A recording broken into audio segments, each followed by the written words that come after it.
मुझे धन सिंह रावत अगर मिलता तो उसे इतना कूटता, इतना मारता, उसका भूस भर देता मैं। नमस्कार, आप देख रहे हैं पर्वतजन डिजिटल, आपके साथ मैं हूं मीनाक्षी साह। इस वक्त मेरे ठीक पीछे फार्मासिस्टों की जो रैली चल रही है वो सीएम आवास का कूच कर रही है और बैरिकेड्स के पास पे ये लोग अब पहुंच चुके हैं। यहाँ पर तमाम जो फार्मासिस्ट हैं, आप देखिए कितनी भारी संख्या में यहाँ पर मौजूद हैं और कितने आक्रोशित ये फार्मासिस्ट लग रहे हैं। लगातार इनकी मांग है कि इनके साथ जो खिलवाड़ है, स्वास्थ्य विभाग के साथ जो खिलवाड़ किया जा रहा है वो बंद किया जाए। थोड़ा मैं अपने कैमरा पर्सन से कहूँगी कि आगे आए।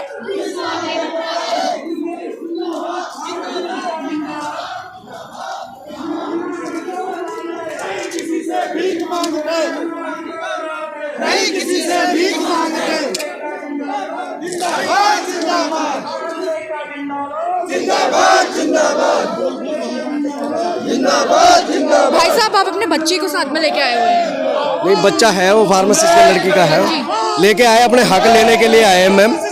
और अब आखिरी प्रयास है हमारा, क्योंकि अब तो उम्र की सारी मतलब जो एज है हमारी वो जाने वाली है। लेकिन इससे पहले 2 बार और प्रयास कर चुके हैं आप? बिल्कुल बिल्कुल बिल्कुल 2 बार प्रयास कर चुके हैं, पर क्या करें, सरकार के कानों में जूं तक नहीं रेंग रही। और अब हम आखिरी चेतावनी है हमारी धामी सरकार जी के लिए। चेतावनी क्या है? चेतावनी यही, हम तब तक नहीं उठेंगे यहाँ से जब तक कुछ निर्णय नहीं हो जाता। भैया, लास्ट चेतावनी क्या दे रहे हैं? लिखित में आश्वासन के बाद ही हम लोग यहाँ से कुछ निर्णय लेंगे, अभी कुछ कहेंगे नहीं। जब तक लिखित आपको नहीं मिल जाता तब तक आप यहाँ से नहीं उठने वाले हैं। क्या आपकी इससे पहले किसी से बातचीत हुई है? कई दौर की बातचीत हो गई है मैम, लेकिन नतीजा कुछ नहीं, खाली वो लेखापूर्ति करते हैं। और यहाँ का झूठे आश्वासन वाली सरकार है और झूठा आश्वासन बार बार हम लोगों को मिलता है। आज बिल्कुल तब उठा जाएगा जब तक हमें लिखित में बिल्कुल मिलता नहीं है। ठीक है भाई साहब, कहाँ से आए हैं आप? मैं टीरी गढ़वाल। अच्छा, टीरी गढ़वाल से आए हैं। भैया एक बात बताओ, अगर आज सरकार नहीं सुनती है तो क्या करोगे? मुझे धन सिंह रावत अगर मिलता तो उसे इतना कूटता, इतना मारता, उसका भूस भर देता मैं अकेले। अगर मुझे अभी मिल जाता सामने ऑन द स्पॉट लाइव आपके कार्यक्रम में, इतनी वो डॉक्टर है या क्या है, कुछ भी नहीं है, अरे ऐसे कैसे बोल रहे खत्म आदमी है। अनपढ़ों को विधायक बना देते बीजेपी वाले, अंगूठा साहब को विधायक, तो वो क्या सरकार चला पाएंगे या क्या कुछ कर पाएंगे? वो कुछ कर पाएंगे? आप ही इसके बारे में हमें बताइए कि जो अनपढ़ लोग होंगे वो क्या सरकार चला सकते हैं? पर वो तो डॉक्टरेट है ना, डॉक्टरेट आगे से लगता है उनके। ये फर्जी लोग होते हैं जो कहीं से डिग्री खरीद के कहीं बाहर से डिग्री खरीद के ये डॉक्टरेट हो गए होंगे। इतना ज़्यादा मुझे उनके ऊपर अध्ययन करना पड़ेगा तभी मुझे पता चलेगा। पर जहाँ तक मुझे लगता है वो फर्जी डिग्री वाले हैं। अगर किसी के हित के बारे में अगर उन्हें सोचना होता तो आज तक क्यों नहीं सोचा? 5 साल से उनकी सरकार चल रही है, किसी के स्वास्थ्य के साथ खिलवाड़ कर रहे हैं। इतने सारे फार्मासिस्ट बेरोजगार हैं और उपकेंद्र इतने खाली है, कहीं किसी को कोई सुविधा नहीं मिल रही है गाँव में। तो आपको दिखा दें, यहाँ पर पुलिस और फार्मासिस्टों के बीच में बातचीत चल रही है। अपने कैमरा पर्सन से कहूँगी थोड़ा सा जूम करके यहाँ पर का जो सिचुएशन है वो दिखाई जाए। तो आपको बता दूं कि यहाँ पर मुस्तैदी के साथ पुलिस बल भी तैनात है और काफ़ी अच्छी संख्या में यहाँ पर पुलिस बल तैनात है। पीछे से बैरिकेड्स लगे हुए हैं और उसके पीछे भी यहाँ पर जाली लगी हुई है। पूरा सुरक्षा का यहाँ पर जो प्रबंध है वो किया गया है। इसके अलावा यहाँ पर जो आक्रोशित फार्मासिस्ट हैं वो काफ़ी उग्र दिखाई दे रहे हैं। अब इन लोगों के बीच में क्या बातचीत होने वाली है और क्या यहाँ पर फैसले लिए जाने वाले हैं, ये अभी देखा जाएगा।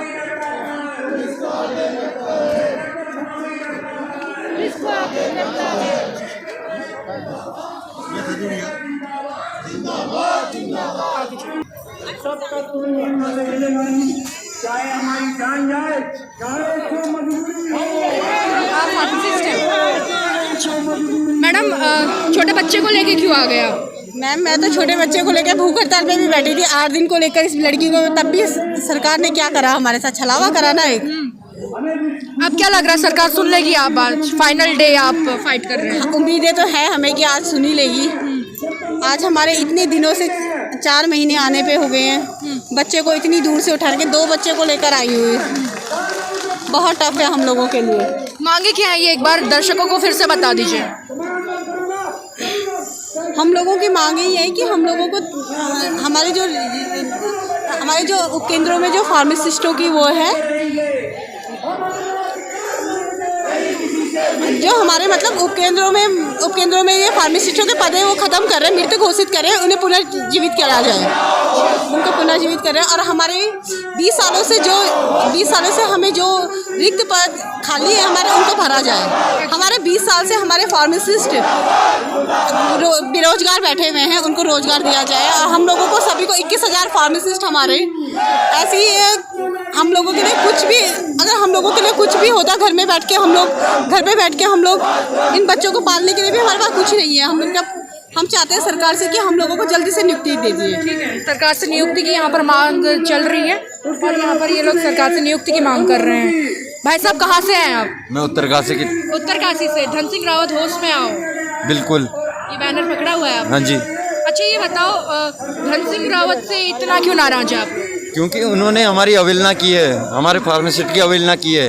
वो कहते हैं बेरोजगारी रोजगार पर बनो, बेरोजगार मत बनो।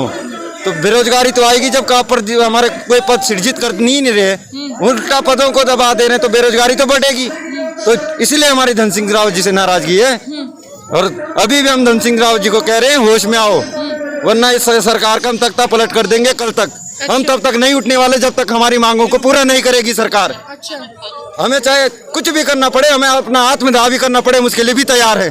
पर सरकार होश में आए, धामी जी होश में आए, तो हमारे जितने पद हैं हमारी मांगों को पूरी करें, वरना हम उठने वाले हैं ही नहीं। आपको क्या लग रहा है सीएम धामी आएंगे आपसे यहाँ बातचीत करने? आएंगे, क्यों नहीं आएंगे। जब मुख्यमंत्री बनने की या नेता बनने की बात हुई तब हमारे घर तक पहुँचते हैं। आज हमारी जब अपने हितों की बात है तब क्या वो नहीं आ पाएंगे? किस बात के मुख्यमंत्री है फिर, बताइए आप। भाई साहब इनकी बात से सहमत हैं? बिल्कुल मैं बराबर सहमत हूँ, क्योंकि जनता की सेवा के लिए, जनता के विकास के लिए और रोजगार के लिए ही तो मुख्यमंत्री बने। वो प्रदेश की सेवा के लिए तो बने मुख्यमंत्री। अगर वो आज हमारे बीच में नहीं आएंगे तो फिर मैं समझता हूँ कि वो अपने दायित्व से पीछे हट रहे हैं। जिस तरह से उन्होंने चुनाव के दौर में लोगों को, हमको रोजगार की बात कह करके हमने उनको अपना जनप्रतिनिधि भेजकर विधानसभा में आज जो मुख्यमंत्री हैं जिस तरह से हमने भेजा है, तो आज हमारी बातों को भी सुने, हमारी मांगों को भी सुने। हम पिछले लगभग 1.5 दशक से संघर्षरत हैं, तो हमारे जो उपकेंद्रों में पद थे उनको भी ख़त्म कर दिया गया सरकार ने। तो आपने यहाँ पर सुना कि किस तरीके से डॉक्टर धन सिंह रावत के यहाँ पर लोग काफ़ी आक्रोशित हैं। गांव-गांव एक ही नारा, उपकेंद्र में हो फार्मासिस्ट हमारा। तो कहीं ना कहीं बेरोजगारी इस कदर बढ़ चुकी है, जहाँ दबाव वहाँ फार्मासिस्ट है। इनके हाथ में आप बैनर देखिए, क्योंकि कोरोना काल के समय पे इन फार्मासिस्टों ने काफ़ी कुछ जनता के लिए किया था, काफ़ी कुछ उत्तराखंड के लिए, पूरे देश के लिए किया था, लेकिन उसका जो फल है उनको नहीं मिल पाया। तो ऐसे में आक्रोशित होना एक बहुत लाजिमी सी बात है। तो लगातार हम लोगों से यहाँ पर बातचीत कर रहे हैं, देख रहे हैं कि वो किस तरीके से यहाँ पर उग्र आंदोलन पे हैं। भाई साहब आप कहाँ से आए हैं? मैम टिहरी से हूँ। टिहरी से आए हैं। मांगे तो आप लोगों की पता है कि आप लोग चाहते हैं कि आप लोगों को रखा जाए।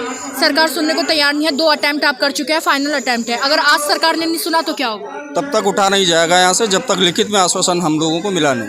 अच्छा। क्योंकि 3-4 बार पहले भी माननीय स्वास्थ्य मंत्री ने बोला है, लेकिन वो सिर्फ आश्वासन देते हैं, आश्वासन के अलावा उनके पास कुछ है नहीं। जी, आज तभी उठाया जाएगा लास्ट में जब तक हमें लिखित में दिया नहीं है। लेकिन 2 बार पहले भी आप इसी आश्वासन के लिए यहाँ पर आए हुए हैं। एक बार आपने सचिवालय का घेराव किया हुआ है। हाँ जी, बिल्कुल किया हुआ है। तो कोई फल तो तब नहीं निकला? मैम, हम लोगों को 118 दिन से ऊपर आज अनशन को हो गए हैं और हमारा धरना चल रहा है, लेकिन 118-120 दिनों में इन लोगों ने कितनी बार आश्वासन दिए, लेकिन आज तक वो धरातल पे कुछ भी चीज़ नहीं होती है, सिर्फ आश्वासन के अलावा। ठीक है, यहाँ पर महादेव गौर जो कि फार्मासिस्ट संगठन के अध्यक्ष हैं उत्तराखंड के, उनसे हम बातचीत करेंगे। गौर साहब, ये बताइए कि आज अब ये फाइनल अटेम्प्ट आप लोगों का है, पूरी ताकत आपने झोंक दी है अपनी। अगर आज सरकार आपको अनसुना करती है तो फिर क्या होगा? देखिए, हमने पहले भी कहा है कि हमारा अंतिम फाइनल मूवमेंट है और 118 दिन का जो सरकार को हमने समय दे दिया है। इसके बाद हम आज रात 12 बजे के बाद एक भी दिन का समय या 1 सेकंड का समय भी हम सरकार को नहीं देना चाहते हैं। और हमने निर्णय लिया है, हमारी जो कार्यकारिणी है, हमारे 21,000 जो बेरोजगार साथी है, हमने निर्णय लिया है आज रात 12 बजे तक सरकार अगर हमारे पक्ष में निर्णय ले लेती है तो ठीक है, नहीं तो हम निर्णय लेके जाएंगे, सरकार को लेके जाएंगे, हमने ठाना है। वो पूरे प्रदेश में 12 बजे के बाद ऐसा क्या हो जाएगा?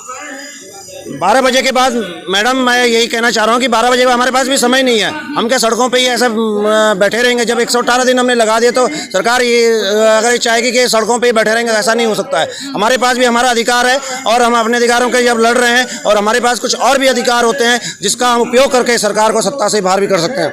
अच्छा, तो मतलब आज ये सीधा डू एंड डाई वाली जो सिचुएशन, ये पूरा करो या मरो वाली स्थिति है, क्योंकि अब कोई ऐसी स्थिति बची नहीं है कि हम सरकार को समय दें या कोई कैबिनेट आगे होने वाली है। अभी सुनने में आया कि 17 तारीख की कैबिनेट है, लेकिन हमारे 118 दिन के 3 से 4 कैबिनेट हो गई है, लेकिन सरकार ने हमें धोखे में रखा है और स्वास्थ्य मंत्री जी ने हमारे साथ बहुत बड़ा विश्वासघात किया है। और जो मामला जस का तस है, जो पहले दिन में मामला था वही मामला आज भी जस का तस बना हुआ है और आज पीड़ित होकर हमारे जो परिवार है उनको भी आज सड़कों पर उतरना पड़ा। अपने हम बीवी बच्चों के सहित यहाँ सड़कों पर उतर रखे हैं। हम ऐसे नहीं उतरे क्योंकि उनकी भी पीड़ा है, क्योंकि पिछले 4 महीने से हम संघर्ष कर रहे हैं। उनके घर परिवार का सदस्य यहाँ सड़कों पे है तो उनकी भी पीड़ा वो जाहिर हुई है। वो भी उन्होंने भी मन बनाया कि हम सड़कों पे आपके साथ में खड़े हैं। बच्चों को लेकर यहाँ पर आए हुए हैं, बच्चों को लेके आने की क्या जरूरत थी?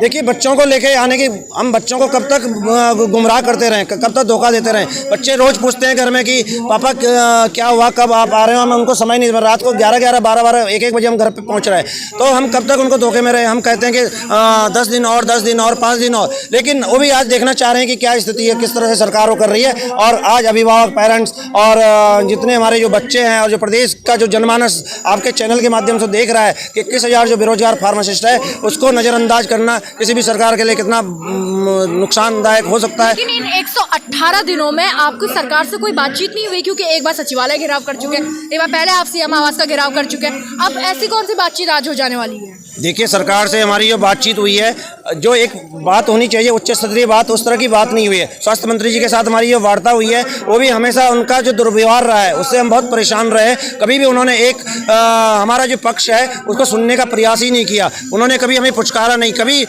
जब भी हम मिलने गए उन्होंने ऐसा सोचा जैसे हम उनके सबसे बड़े दुश्मन हैं। और कारण यही है क्योंकि अगर वार्ता टेबल पे होती, सचिव के साथ में बैठ के वार्ता होती, मामला संज्ञान में सबके, सरकार के भी है, मुख्यमंत्री जी के है, स्वास्थ्य मंत्री। क्या मांग लिया आप लोगों ने? हमने कुछ नहीं मांगा, हमने तो जन स्वास्थ्य को लेकर ही मांगा है। हमने अपना जो अधिकार है उसको मांगने का हमारा प्रयास है। प्रयास क्या है? हमारी जो रिक्त पद है, एक बेरोजगार सड़कों पे क्यों उतरता है? अपने रोजगार पाने के लिए। बेरोजगार की सबसे पहली जो बड़ी मांग होती है रोजगार होती है, और हमारा जो रोजगार है रिक्त पद है, रिक्त पद पे भी भर्ती प्रक्रिया शुरू नहीं हो पा रही है। इससे बड़ा अधर्म, इससे बड़ा अड़ियल रवैया, इससे बड़ा संवेदनहीनता सरकार की क्या हो सकती है? ये आज जग जाहिर है। सरकार हमें रिक्त पदों पे ही भर्ती नहीं दे रही है, बल्कि जो हमारे जो पद सर्जित है, 536 पद है, उनको भी खत्म कर रही है। हमारे लिए 2030 तक जो फार्मेसी संवर्ग है, फार्मासिस्ट जो बेरोजगार फार्मासिस्ट है, उसके लिए 2030 तक का जो रास्ता है उसके लिए बंद कर रही है, उसका भविष्य चौपट करने की उसमें। ठीक है, ये तो अभी हमने महादेव गौड़ जी से बातचीत करी है। अब हम और फार्मासिस्टों से भी जानते हैं। भाई साहब, आप कहाँ से आए हैं? मैं रुद्रप्रयाग से। रुद्रप्रयाग से जी। आज सरकार सुन लेगी आपकी? जी बिल्कुल सुनेगी, सुनना पड़ेगा, नहीं तो हम सरकार को बदल देंगे। 2 बार तो नहीं सुना?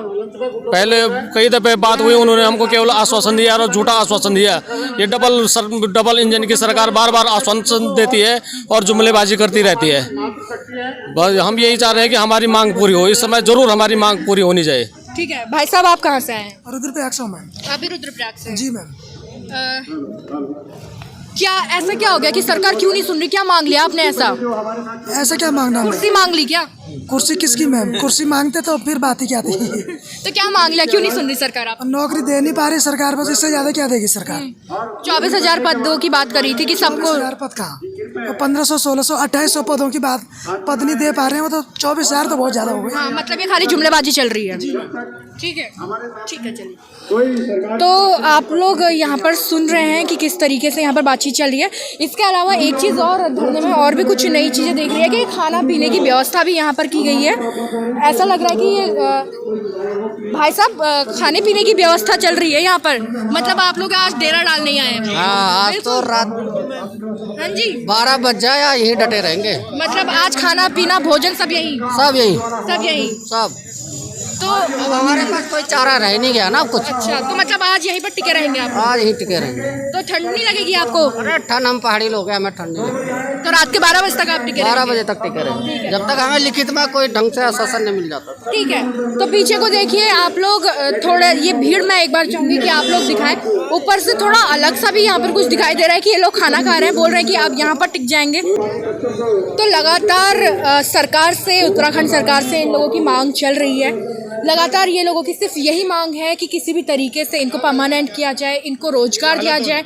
इन लोगों को रोजगार की काफ़ी ज़रूरत है। तो 2 बार तो बातचीत हो चुकी है सरकार से, लेकिन कोई भी निष्कर्ष नहीं निकला। इनका कहना है कि लिखित में ये लोग अब बात सुनेंगे, किसी न किसी तरीके से अनदेखा किया जा रहा है। तो फिलहाल पर्वतजन में मीनाक्षी शाह के साथ इतना ही। आप